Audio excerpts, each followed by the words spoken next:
Você já ouviu falar sobre a Croácia?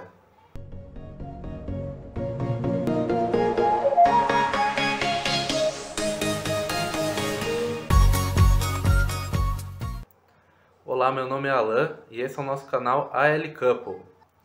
Muita gente no Brasil nunca ouviu falar sobre a Croácia.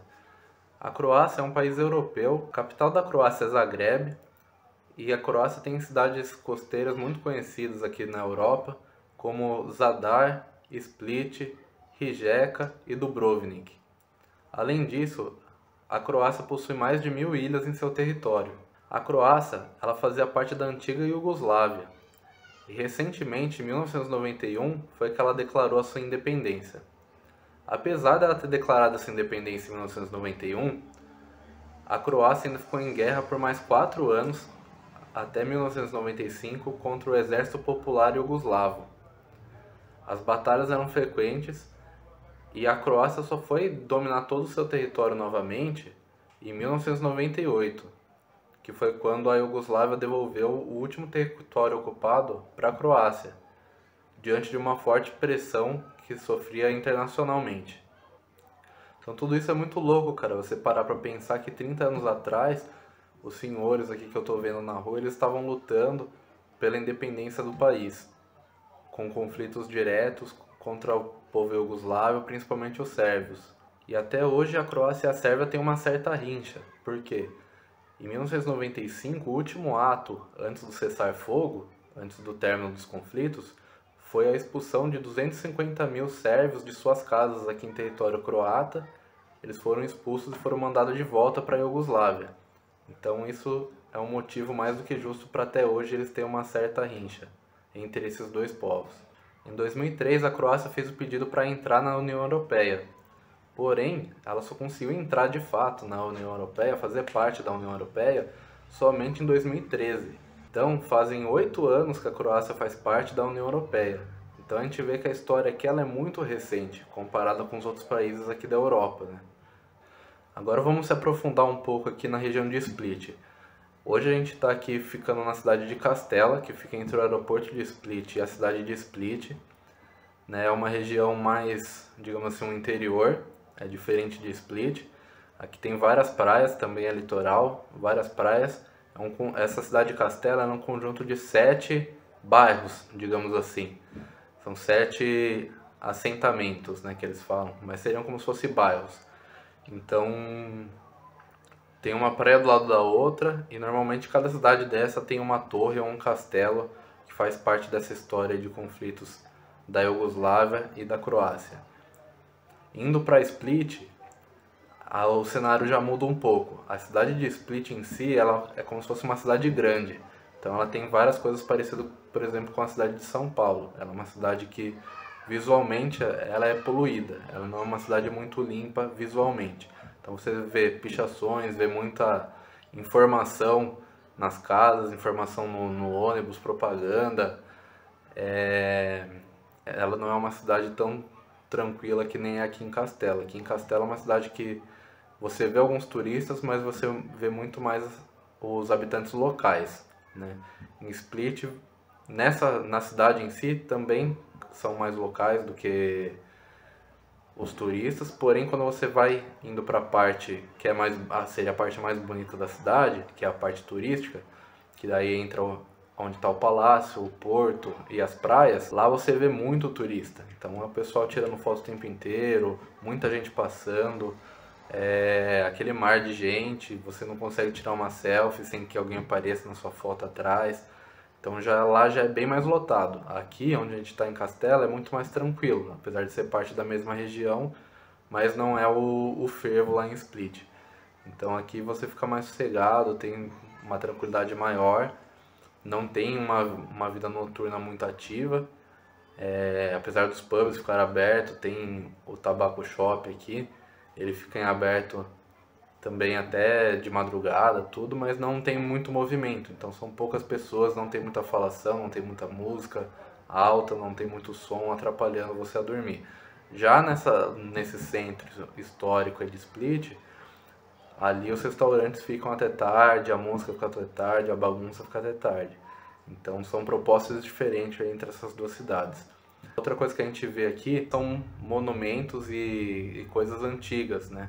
Fazem parte dessa história de guerra aí, tanto da Iugoslávia como dessa separação aí da Iugoslávia e da Croácia. Então a gente consegue ver vários castelos, várias torres, cidadezinhas, prédios medievais, casas medievais que foram resguardados. Inclusive em Split tem o Palácio do Diocleciano, que era um palácio de um líder romano que veio para cá, um imperador romano que veio para cá, para Split, fez o seu palácio lá e depois esse palácio acabou abandonado e depois habitado por croatas, e até hoje lá você encontra pessoas morando, encontra lojas, tudo isso dentro do palácio. Foi uma vila que começou a ser criada, a ser fundada dentro desse palácio. Logo de frente com o palácio a gente tem o Riva, que é como se fosse um calçadão, tem vários restaurantes, várias lojas também. Ele fica de frente com o porto de Split, onde tem navios aqui que saem para a Itália, tem navios que saem para fazer turismo dentro do país mesmo, para visitar essas ilhas, lagoas, cavernas. Então tem várias atrações turísticas aqui na Croácia. Uma coisa muito interessante que a gente não esperava aqui era o idioma. A gente achou que aqui o pessoal falava inglês. Porém não, a língua oficial aqui é o croata e há pessoas que não sabem falar nada de inglês. Então a gente já se deparou em situações de pedir informação ou de alguém vir pedir informação pra gente e não conseguir uma comunicação porque a pessoa não sabia falar inglês. Nos próprios mercados já aconteceu da gente tentar falar com o caixa e o caixa do supermercado não fala nada de inglês. Então ela só mostra para você a tela do valor que deu e é isso. Mas também há pessoas que sabem falar, né? Normalmente o pessoal mais velho é o pessoal que não sabe se comunicar em inglês, até por essa história recente, né? Então a globalização aqui acredito que não seja uma coisa muito antiga, é uma coisa mais nova para eles, receber turistas, receber pessoas de fora da antiga Iugoslávia, né, no caso. Então eles estão se adaptando e acho que tem muito que se desenvolver nessa parte ainda aqui. Mas no geral as praias são muito limpas, a água cristalina, muitas atrações, muitos passeios para fazer. Então no geral é uma cidade, uma região aqui em torno de Split, uma região, cara, nota 10, a gente gostou muito. Então é isso, espero que vocês tenham gostado, que tenham saído com um pouco mais de informação sobre a Croácia, sobre a região aqui de Split. Se você gostou, deixa o like, compartilha esse vídeo, se inscreve aí no nosso canal, dá aquela força pra gente. E é isso, pessoal. Valeu, até o próximo vídeo.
Pessoal, já estava esquecendo de falar para vocês uma dica super importante, que antes de você vir para qualquer país da Europa, pesquise se nesse país acontecem terremotos, pois a gente descobriu da pior forma possível. A gente estava deitado aqui na sala e de repente começou um barulho, tudo tremer, por volta de uns 8 segundos. E aí que a gente descobriu que na Croácia tem terremoto.